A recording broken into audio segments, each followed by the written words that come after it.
Today I'm going to show you how to make this really easy ham and cabbage soup. So what you're going to need is 3 tablespoons of olive oil, 1 medium onion, which we're going to chop, 4 medium carrots, which we're also going to peel and chop. Then you need 1.5 cups of either diced or shredded ham, whatever you've got on hand. That'd be about 7.5 ounces or 212 grams. 1 tablespoon of minced garlic, or about 3 cloves.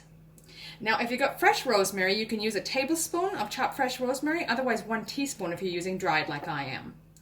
Half a teaspoon of fresh ground black pepper, and then just a pinch of crushed red pepper flakes. 8 cups of chopped cabbage, which is about 1.5 pounds or 680 grams. For me, that was about 1/2 of a head. You can use any color you like. Next, you need 1 can of diced tomatoes in juice. That'd be a 15-ounce can or about 425 grams. You'll need 6 cups of low-sodium chicken, ham, or vegetable stock broth. I'm using chicken and I'm going to make it myself with powder here. Then you'll need 2 bay leaves. Salt to taste. We may or may not need that depending on how salty it is because the ham's going to have some salt in it as well. And then optional, you can put some sliced lemons in it. It says that in the recipe, but I'm not using those today. So I'm going to start by chopping the vegetables. So I've already peeled them and I'm just going to, I don't want these real small. So just diced is fine. That's a good size chunk right there. And here again, I'm just going to use smaller pieces. If you have really big, thick carrots, you might want to cut some of them in half like that. But really, I like chunky soups. I don't know about you. Okay, so I've put 2 tablespoons of the oil in my soup pot here. You can use a Dutch oven, any pot big enough to hold it. And I'm going to add to that my chopped onions and carrots. And the ham. Now we're just going to cook that, stirring periodically for about 8 to 10 minutes, or just until your onions are translucent and the carrots are starting to soften.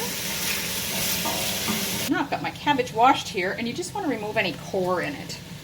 So the easiest way I find is just to sort of cut a little wedge in the bottom right where the core is so you can lift it out. I like to cut down both sides and then just carefully in from the bottom. You can lift that core right out. Perfect. Now we're just going to chop this, and it can be any size you want really. I'm going to try to aim for similar size pieces to what I did with the other vegetables. So I'm just going to go like that, and then just go back and cut it in bite-sized chunks. So that's been 8 minutes, and it's looking pretty good. The onion's starting to turn translucent, and we're just starting to get a little softness on the carrots. Not much yet. Next in is the garlic. And then our seasonings. That's the black pepper, the rosemary, and that pinch of red pepper flakes. I'm going to stir that through for just about 1 minute. We'll keep cooking for about 1 minute. Okay, so that's been about 1 minute. So the next thing I'm going to do, I'm going to add that can of tomatoes. Very carefully going to add that stock. Stir that all together. And now I'm going to add the cabbage. Carefully.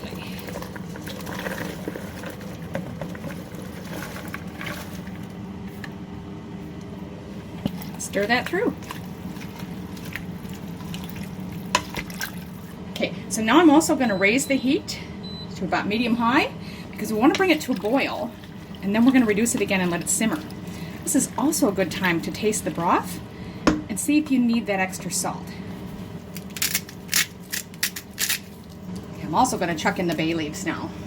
Stir that through, and then I'm going to partially cover it just to help encourage it to come to a boil quicker.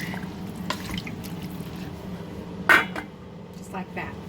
And so that's just come to the boil, as you can see. So now I'm going to reduce the heat down to a medium-low. We just want it to simmer for about 20 minutes, and you can stir it occasionally. So that's been really low simmering for about 20 minutes. And I just checked and everything's nice and tender. So now we're going to remove it from the heat and then fish out those bay leaves. Okay, so I've removed those bay leaves. Now the next thing to do is add the lemon slices if you're using them, and the remaining tablespoon of oil, and just stir that through.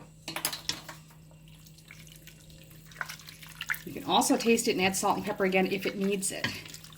If you wanted to, also, like I haven't got any lemon on hand, but if you think it needs it, you certainly could add just a little bit of lemon juice as well if you like that flavor.